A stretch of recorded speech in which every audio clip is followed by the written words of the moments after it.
Welcome back everyone. Today we finally get to talk about a console that, I've actually owned this for about 2 years and I still have not made a video about it until now. And that specific console is the PSP Street or the PSP E1000. There's so many different, actually there's only 2 names for it, but those are the names that are most commonly known by this specific console. And it was technically the last PSP that was ever made until the PS Vita came out. And this was kind of, the successor to the PSP 3000 and the PSP Go. And I think this came out the same time as the PS Vita or somewhere around that time. And what Sony had at the time, with the whole PS lineup, I mean, they could have done so many crazy things. I'm still surprised we have not seen a PS Vita successor, considering the success of the Nintendo Switch lineup and the Switch Lite. I feel like, Sony could really take huge advantage of that. And with the PlayStation 5 coming out, I'm pretty sure a ton of people are going to, be buying that console, but they could still make another portable PSP or another portable PlayStation console, and I think that would still take off. But the PSP Street or the PSP, I'll just call it the PSP Street in this video.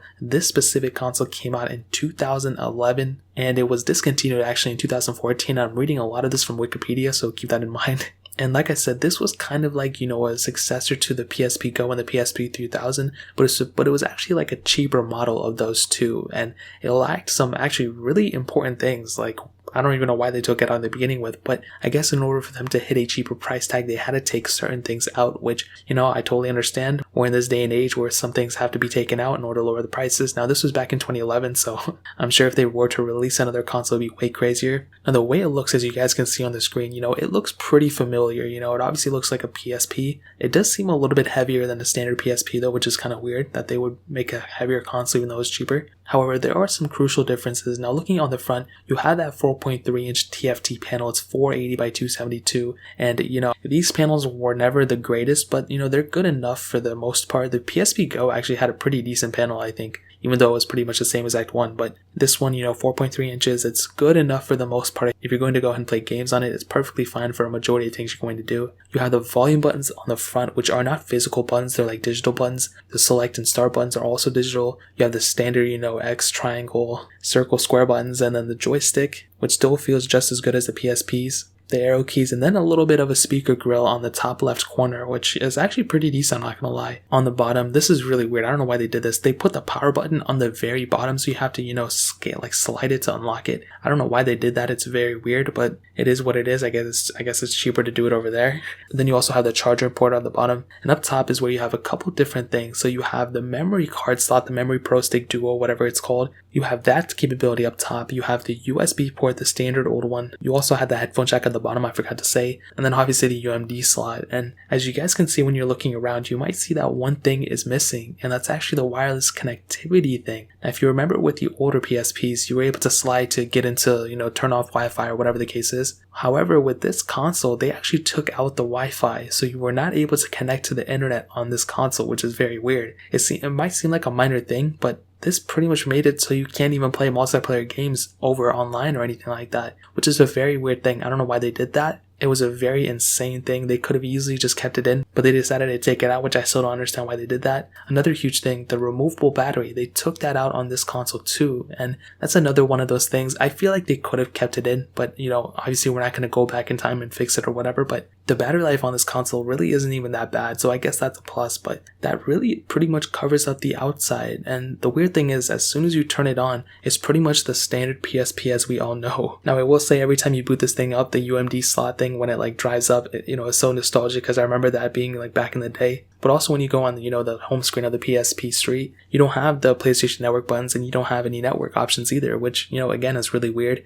So you can't really download games or download any downloadable content from the specific PSP Street, which if you're coming from something like a PSP Go or a PSP 3000, that was a humongous downgrade. That was something that was crazy. And in my opinion, that's insane. I mean, they could have kept it in, but again, it is what it is. Now, that pretty much covers up all the preliminary stuff, the things they took out, the things they added. What I will say, though, is that one of the coolest things about this console is still the gaming library. And every time I run a PSP emulator or anything, every time I do a tutorial on how to install one of those, it's still a crazy trip to see how great of graphics and how great of quality of the games the PSP lineup had. And I think the PSP Street can still be modded, so you can still do a lot of things with it there. I could be wrong though, I'm not 100% too sure. I know the PSP Go is a little bit iffy fee on it too, but maybe this one you can't. But the PSP lineup has such a great, library of games. I still think Nintendo's lineup is a little bit better, at least within like Nintendo 2DS, but with the PSP Street, you have access to all those games from the UMD slot, and games are really cheap now too,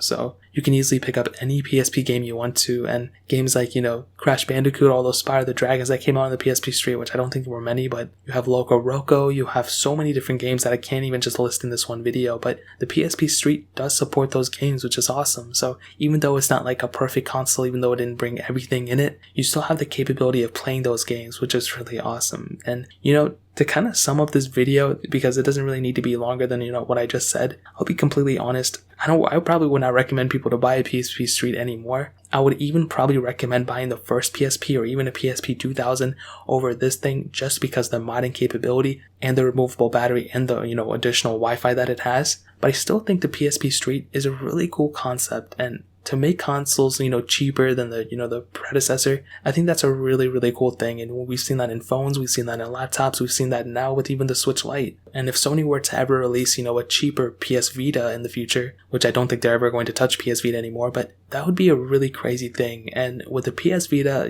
I think it was one of the biggest flops ever. I think it was a great console, but Sony just didn't know how to capitalize it off that much. And with the PSP Street, I don't know what they were thinking, but it's not that it's a bad console, it's just like a boring console at the end of the day. So I like the PSP Street, I like all the PSPs, and this actually kind of covers up all the PSPs I wanted to hit on this year. This was the last one. I can't, they never made any more after this. I've reviewed the first one, the second one, the third one, the PSP Go, and the PSP Street. So I'm happy that I finally got a chance to talk about it, but ultimately, I would probably end up buying something like a PSP Go or something like that, or even a PSP 2000 or 3000. Those would be my first choices. So that's really pretty much it. If you guys have any other questions or anything, leave it down in the comment section below. Hit the like button, that means so much, but definitely hit that subscribe button. Every single subscriber that we get really does count, so it means so much if you guys can hit that. Also, check out the other links down in the description as well. My Twitter, my Instagram, my second channel. All those links are linked down below. I'd really appreciate it if you guys would check it out. More importantly than everything else, I love every single one of you guys. Hopefully I'll catch you guys in the next video. Peace out till then.